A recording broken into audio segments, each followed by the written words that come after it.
Écoute bien, là. Ben voyons donc. Je répéterai plus, là. Mais voyons donc. 0, scène. On a un petit coussin. Un chroniqueur financier, pas comme les autres. Michel Girard.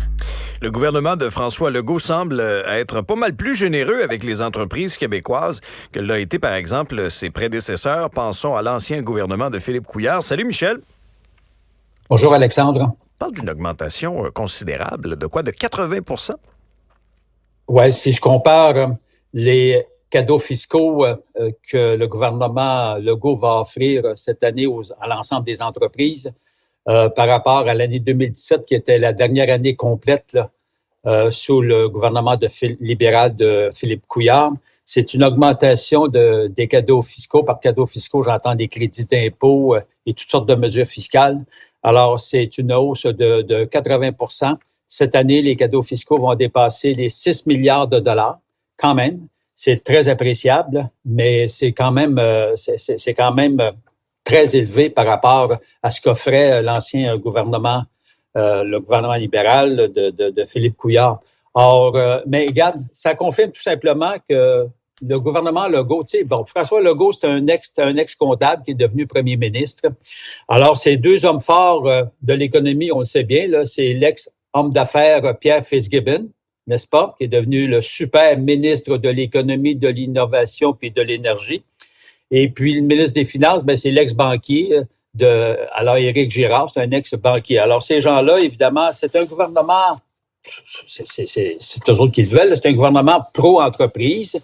Et c'est bien parfait pour les entreprises, en souhaitant évidemment que ce soit plus nos entreprises québécoises qui en profitent que des entreprises de l'extérieur, comme c'est arrivé avec évidemment les énormes avantages financiers qu'on va offrir pour l'implantation de Nordvoort. Mais cela étant dit, pour revenir aux avantages fiscaux, donc évidemment ça comprend, écoute, c'est 85 mesures fiscales là. Alors, c'est énorme. Mais juste pour te situer comment on est pro-entreprise au gouvernement caquiste de François Legault, il faut savoir, donc, cette année, ça va augmenter de 80 % par rapport à 2017, si on fait une comparaison. Mais chez les particuliers, les cadeaux fiscaux n'ont augmenté, eux, que de 37 %. Donc, ça veut dire que les cadeaux, les cadeaux fiscaux... Le Père Noël bien nous a-tu sûr, oublié, Michel? Comment? Le Père Noël nous a-tu oublié, Michel? Ben, en tout cas, il était moins généreux. C'est ça. Père Noël, ça a été moins généreux envers les particuliers. C'est ça. Alors, donc, nous, ça a augmenté, mais 37 % comparé à 80 %. Il y a comme un petit déséquilibre, là. Alors, puis il faut savoir que ceux qui contribuent le plus, évidemment, à la fiscalité, ben, c'est les particuliers. Hein? On va s'entendre. Alors, ben, c'est la même chose dans toutes les sociétés. Alors, donc, quand je fais référence aux avantages fiscaux, ben écoute, ça comprend des taux de réduction, mettons la contribution, ce qu'on appelle au Fonds des services de santé. Alors, c'est quand même une économie de près de 2 milliards que font par rapport à ce qu'on versait auparavant. Donc, une économie d'impôts. Ensuite, l'exemption de 1 milliard, 400 millions en exemption sur les gains à capital des sociétés. Là, quand tu fais des gains à capital, c'est que tu fais de l'argent maudit. Là. Bon, en tout cas, bref. Ensuite de ça, des crédits d'impôt pour la recherche scientifique et l'innovation, c'est ce qui est très bien en soi. Là. En fait, l'ensemble des mesures, je ne conteste pas l'ensemble des mesures. C'est juste que le constat, c'est que tu te rends compte que 80 % de l'augmentation, quand même, tu sais. Alors, la question que tu peux te poser, étais-tu obligé d'être aussi généreux? Ben c'est ça. Oui, est-ce qu'on a été mais... trop généreux, Michel? Parce que est-ce que ça fait une réelle différence sur la survie de nos entreprises, sur le développement de nos entreprises? Est-ce que le fait d'aller aussi loin que ça est nécessaire, d'après toi? Ben, c'est-à-dire, c'est ce qu'on constate, parce que là, regarde, tu as beaucoup d'entreprises, là. Le constat, c'est qu'il y a énormément d'entreprises qui en profitent. La grande question qu'on peut se poser, les plus grands bénéficiaires, qui sont les plus grands bénéficiaires? Parce qu'il y a des mesures là-dedans, là.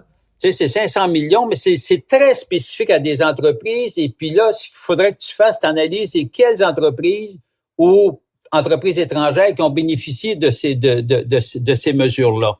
Alors là, je suis pas en mesure de te dire lesquelles.